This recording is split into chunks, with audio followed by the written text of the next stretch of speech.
Okay, class, defend your research. Group 1, start. Good morning, everyone. We are here to defend our research.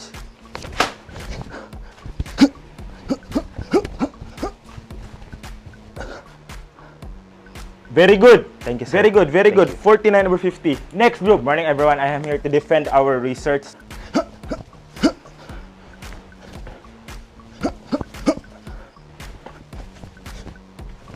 Wow, very good. 48 over you, sir. 50. Next group.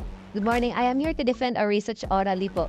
Sige, subukan mo lumapit sa kanya. Sige, subukan mo siya sakta. Alam mo, mas pangit. Pangit sa kanya. Alam mo, ikaw, wala kang kwenta. Mas maganda pa siya sa'yo. Mas pangit ka. Mas pangit ka. Pangit. Pangit! Thank you po. Wow, oral, no? Very good. Very good yun. 50 over 50. Next. Morning, sir. This is how we're going to defend our research. So this is our research, and this we're going to defend it.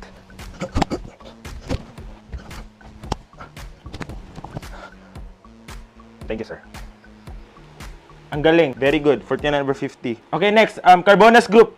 Defend your research. Good morning, Start. everyone. I am here to defend our research. With the increasing global population and growth demand for food have led to animal-based. Ha? And, Ano yan? sir, introduction po ng research namin po. So, wait. So, how are you gonna defend your research from the kalabans?